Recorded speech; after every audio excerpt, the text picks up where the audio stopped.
It's Friday, September 6th. I'm Tre'vell Anderson. And I'm Priyanka Arabindi, and this is What a Day, the show where we're trying to have a normal reaction to the news that the FBI has raided the homes of not one, not two, but three of the top aides to New York City Mayor Eric Adams. He said he was bringing swagger back to New York City, and I guess that means different things to different people. I've never heard a good headline about this man. And today, that did not change. On today's show, the father of the Appalachia school shooter has been arrested and charged. Plus, today, early voting is scheduled to start in North Carolina, and former presidential hopeful Robert F. Kennedy Jr. is still on the ballot. But first, this week, Vice President Kamala Harris's campaign kicked off a weeks-long reproductive freedom bus tour. The tour is meant to highlight a major issue in this election, one that the Harris campaign hopes will motivate voters, especially suburban women, to turn out for them. The bus tour is scheduled to make 50 stops on a route all throughout battleground states in the coming weeks. And in a brilliant bit of trolling, it kicked off in what is essentially former President Donald Trump's backyard, West Palm Beach, Florida. And while Florida hasn't been a swing state for a while now, Democrats hope they can put it back in play this year. That's because it's one of 10 states where reproductive rights will be directly on the ballot this November. In Florida, there's a ballot initiative to amend the state constitution to protect the right to an abortion up to fetal viability, the same right that existed under Roe versus Wade. If it passes, it would also overturn the state's existing law that bans abortions after 6 weeks before most people even know they're pregnant. And that Florida measure is also a great example of how difficult this issue has become for Trump and his campaign. Trump says that he's going to vote against it, but that was after he said this to NBC just last week. Well, I think the 6 week is too short. It has to be more time. And I've told them that I want more weeks. Trump also announced last week that if elected, he would make the government or insurance cover the cost for in vitro fertilization treatments. Sure sounds a lot like Obamacare to me, but whatever. Trump did not offer any specifics as to how he'd make it happen, of course, but it's ostensibly an effort to woo moderate voters who've been turned off by the extreme stances Republicans across the country have taken since the Supreme Court's conservative majority overturned Roe 2 years ago. Something Trump also wants to take credit for. But in trying to moderate his stance on abortion to appeal to the center, he's also angering the socially conservative voters who very much oppose abortion and IVF and who got him elected in 2016. Yes, Trump is in one of his classic wants to have his cake and eat it too situations. I just personally want to see the cake tumble to the floor. That might just be me, but it would make me happy. The result for Trump is a very muddled message that has angered all sides of the abortion debate. And to dig deeper into this, I spoke earlier with Shefali Luthra. She covers reproductive health for the 19th and is the author of the book Undue Burden: Life and Death Decisions in Post-Roe America. Here's our conversation. Trump helped deliver the anti-abortion movement its single biggest goal for decades, overturning Roe v. Wade. But 2 years later now, where do things stand? This is a really complicated moment for Trump, the Republican Party, and the anti-abortion movement as a whole.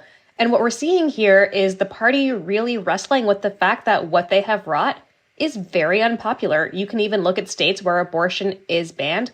People don't approve of abortion bans. People don't approve of Roe being overturned. They don't even approve of Trump's preferred approach to leaving abortion to the states. They want Roe v. Wade codified. They want a federal abortion rights protection. And Trump has sort of realized this, and the anti-abortion movement, I mean, a lot of them know that he was never a true believer necessarily, but he was a very reliable ally to the cause. He was the first sitting president to speak to the March for Life. And now here he is kind of waffling a bit more, going back and forth about how much he'll prioritize this issue, not wanting to commit to anything, not committing to a national ban, being a little bit cagey on something like the Comstock Act, which is the linchpin of their anti-abortion strategy, the 1873 law that would be used to essentially ban abortion nationwide. And the fact that Trump has been so unwilling to commit to this, a lot of folks in the movement, they see as a real red flag. They are deeply concerned that this is not the ally, the candidate, the president that they thought they had. And you're seeing a schism start to form where there are some activists in the space who say Trump is the best chance we've got. He is the guy who will be more likely to listen to us. His advisors are more likely to listen to us.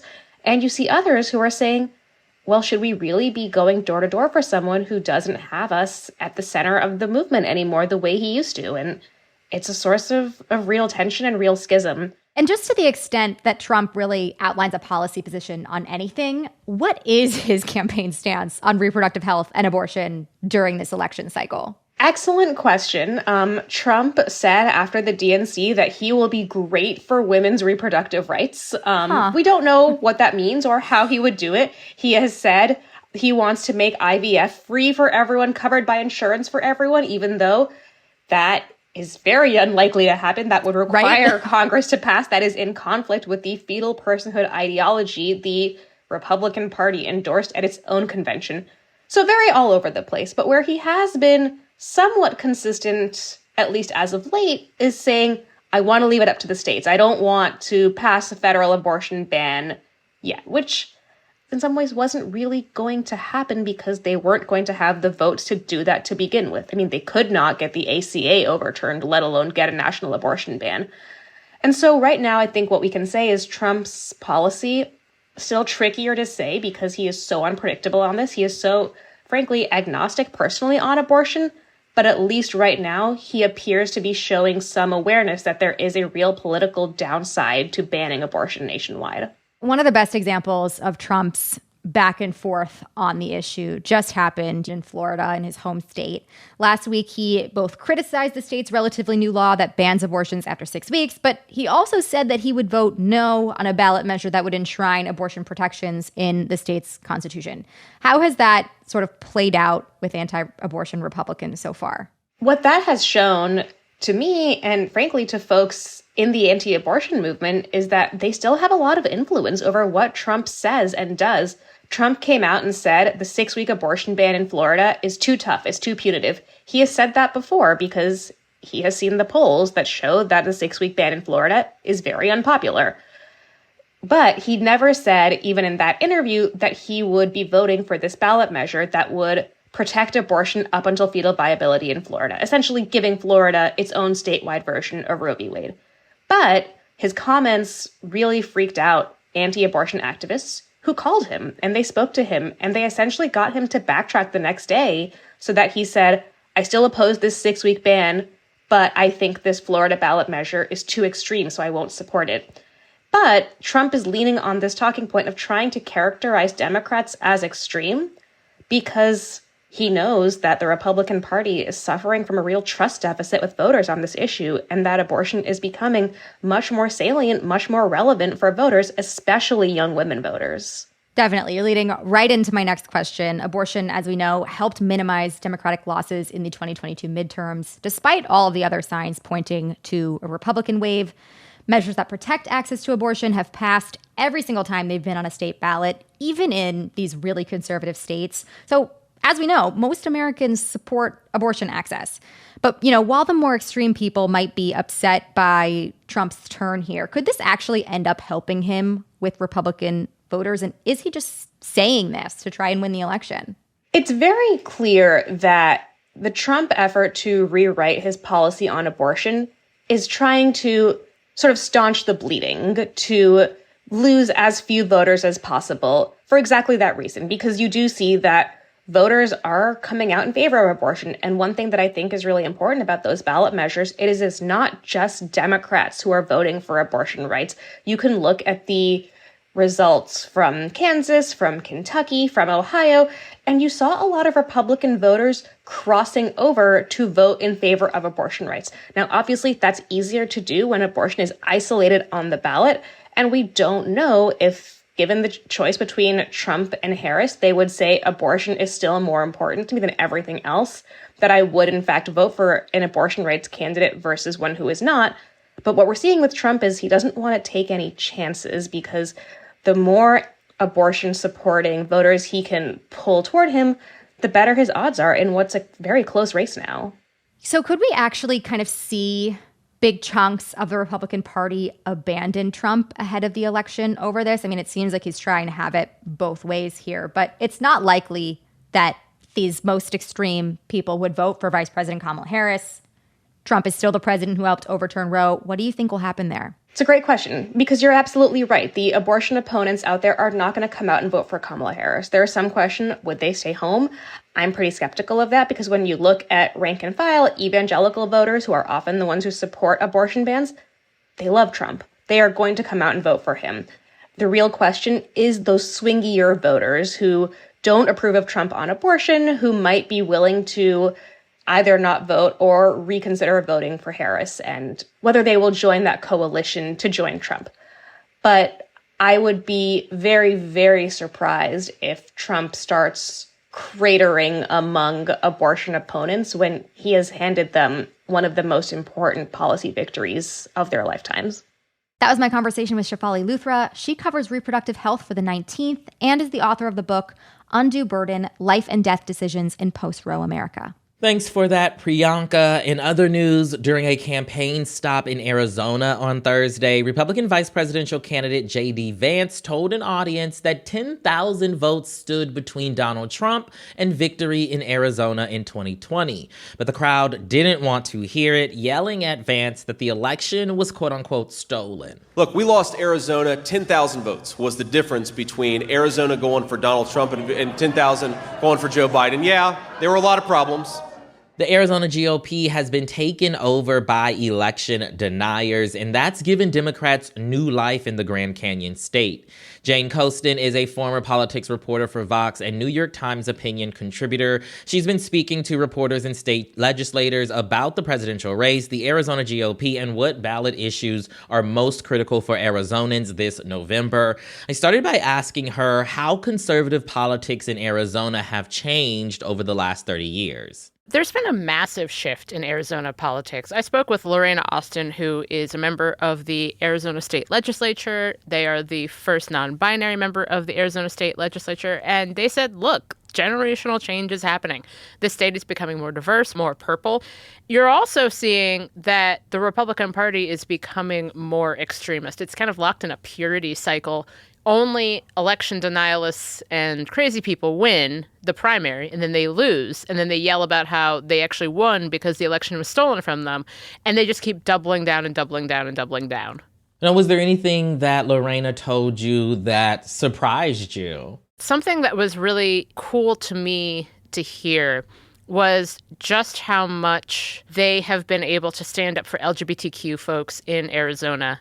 They ran for office because they wanted to do something for their community. They saw everything that had happened since 2016 and 2020, and they won. The GOP didn't even canvass their district. They didn't even think they had a chance, and they won.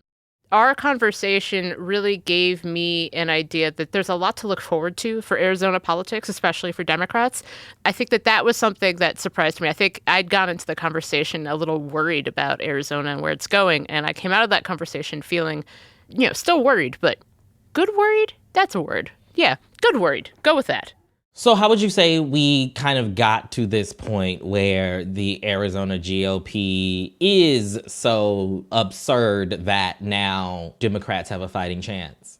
So I spoke with a reporter on the ground in Arizona, and she told me, look, if you think about extremism in Arizona, that's not necessarily new. People may have heard of former Maricopa County Sheriff Joe Arpaio. Extremism was kind of baked into a certain swath of the Arizona conservatism. But there was a little bit more of a balance because you had the McCain family. You had sort of this old school style Republicanism. No wonder they were able to keep control of the state for such a long time. Republicans have had control of Arizona state legislature since 1966. This reporter was telling me that Arizona gets this reputation that's just full of extremists, but it's just this endless spiral where you have the people who are willing to say, look, Trump lost this state in 2020. They get shouted down during the primary. I mean, J.D. Vance said something about how, we lost by a couple of votes in 2020, and the audience shouted back at him saying it wasn't lost, it was stolen. And that has given Democrats a chance because most people are not attracted to that message. Democrats are now in control of 3 of the most important statewide positions, including, having a Senate seat, having the governor's office. And I think that because Democrats are offering, hey, we're going to talk about issues that are important to Arizonans. We're going to talk about things that are real and true. It really is a case of the Arizona Republican Party just shooting itself in the foot over and over again. Last question for you. What are some of the major ballot issues that Arizonans especially will be deciding on this fall? So there are a couple of big ones. Currently, Republicans only have a one-seat majority in each chamber, which means that Arizona is the state most likely to flip its legislature this year. If Democrats win in November, that means that there'd be a 50-50 tie in each state chamber. And with the governor being a Democrat, that would essentially give Democrats the trifecta.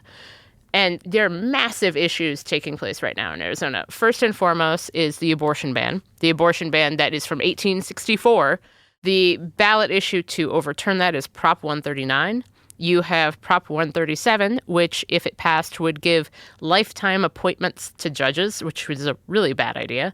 And you have Prop 314, really harsh crackdown on immigrants that won't do anything to keep the border safe. And so the people I've spoken to have talked about how those are the three big issues. But basically, if Democrats show out this November, Arizona can become a Democratic trifecta. That's Jane Coaston, former Vox senior politics reporter and New York Times opinion contributor. Jane is also your new host of What a Day. More from her on Monday. We'll get to some headlines in just a moment, but if you like our show, please make sure to subscribe and share it with your friends. We'll be right back after some ads.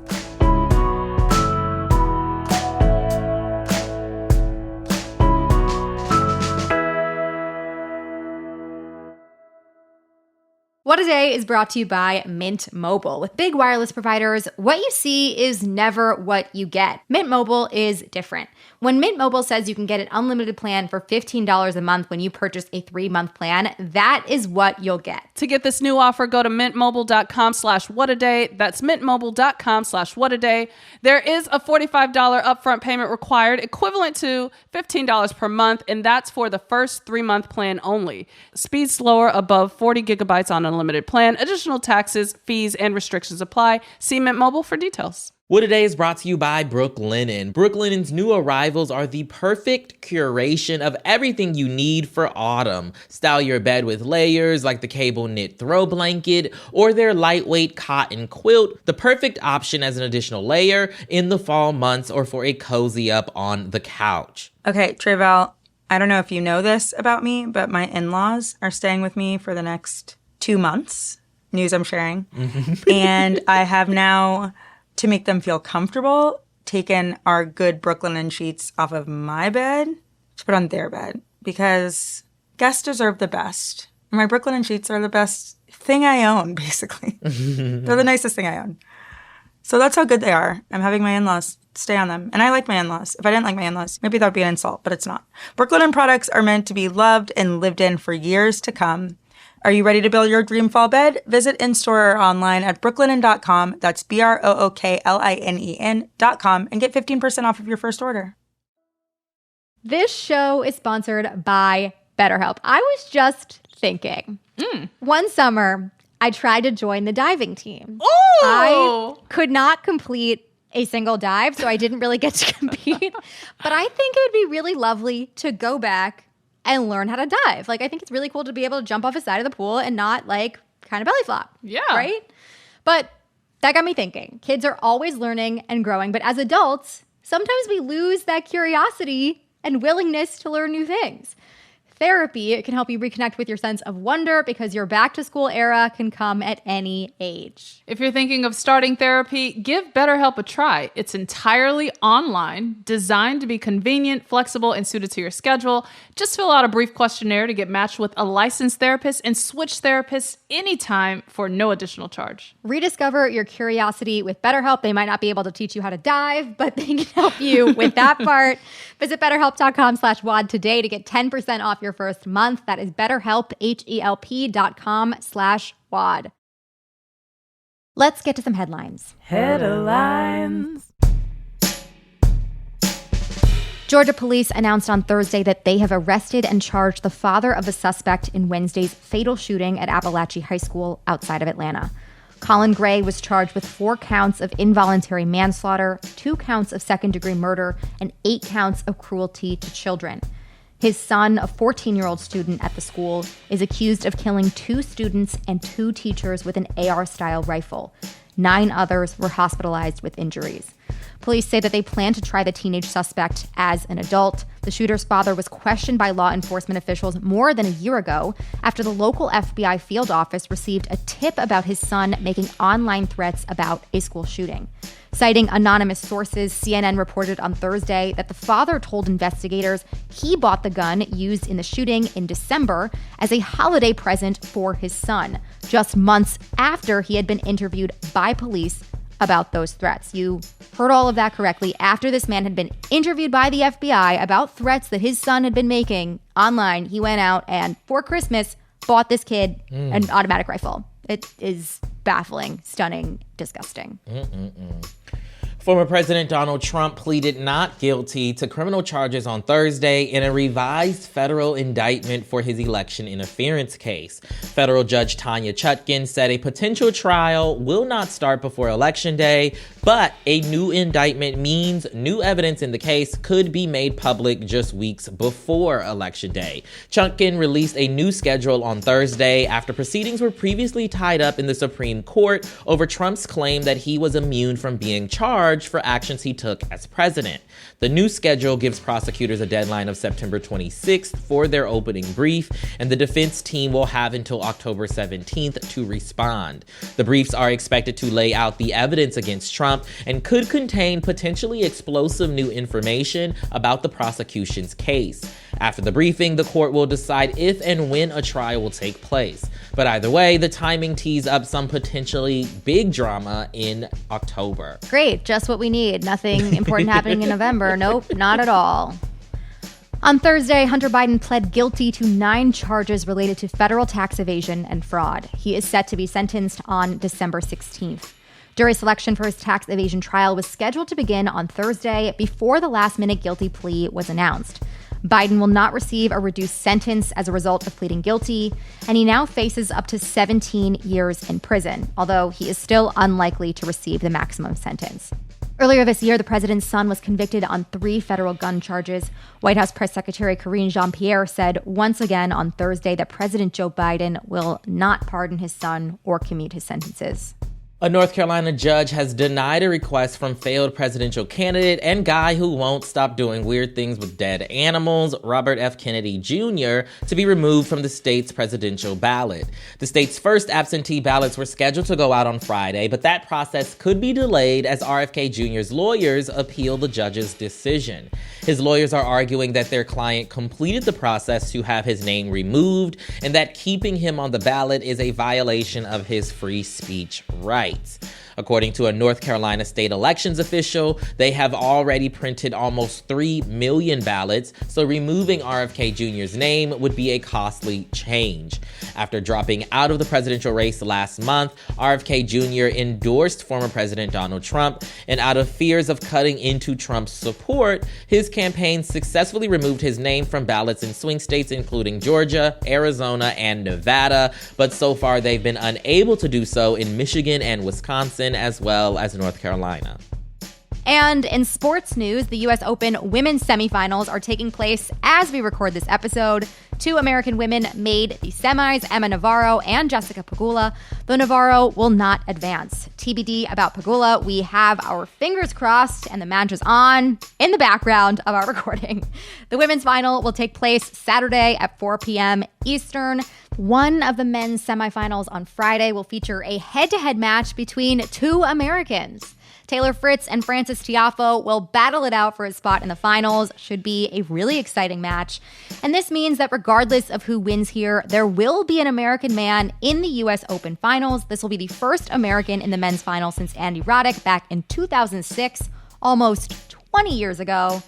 What an exciting week for American tennis. Shout out to my little cousin Suri for getting me into this. I'm so in. I'm so invested. The Paralympic Games are also still underway in Paris. U.S. Paralympian Jeremy Campbell from Texas won his 5th gold in the discus with a throw of over 200 feet. He previously won in Tokyo, London, and the Beijing Games. What a dominant athlete. And U.S. women's national soccer team star Alex Morgan announced her retirement yesterday along with her 2nd pregnancy. The Olympic gold medalist and 2-time World Cup winner is ranked 5th in U.S. women's national soccer history with 124 goals and 224 appearances.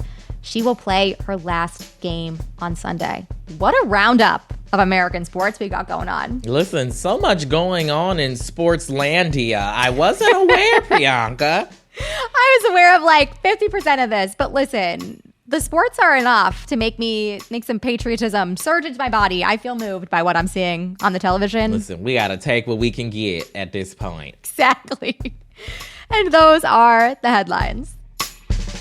One more thing before we go. From the 2016 election, we all know that winning the presidency isn't just about the popular vote, but about securing the Electoral College. In the newest episode of the subscription-exclusive podcast Polar Coaster, Dan Pfeiffer and producer Elijah Cohn map out how Harris can win the Electoral College and explore the campaign's possible routes to securing 270 electoral votes.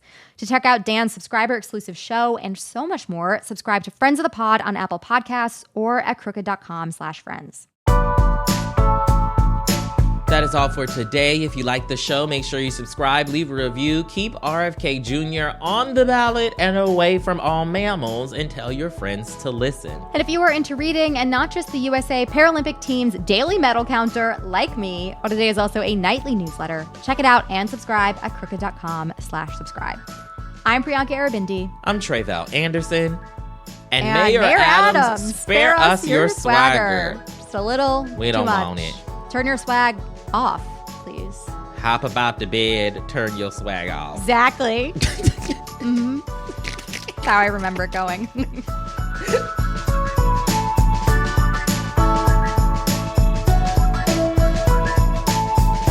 What a Day is a production of Crooked Media. It's recorded and mixed by Bill Lance. Our associate producer is Raven Yamamoto. We had production help today from Michelle Alloy, Ethan Oberman, Greg Walters, and Julia Clare. Our showrunner is Erica Morrison, and our executive producer is Adrian Hill. Our theme music is by Colin Gilliard and Kashaka.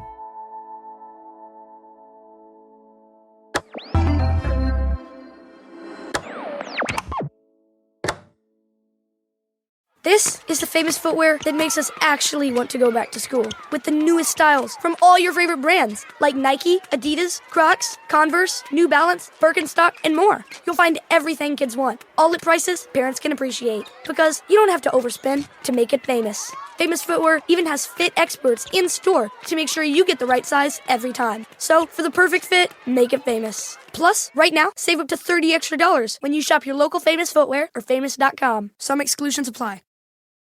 Now, two pigeons bemoaning the fact you can stream DirecTV satellite-free. These humans can stream all the top-rated national news channels on DirecTV, and now with no satellite dish. This just in. Weather, sports, election coverage. DirecTV has it all, but something is missing. The satellite dish. What are you doing? I'm reporting the news. Back to you, Bob. Here's some news. You're a buffoon. Stream the top-rated national news channels. No satellite dish. Visit DirecTV.com. Internet required. Top-rated news based on 2023 Nielsen ratings.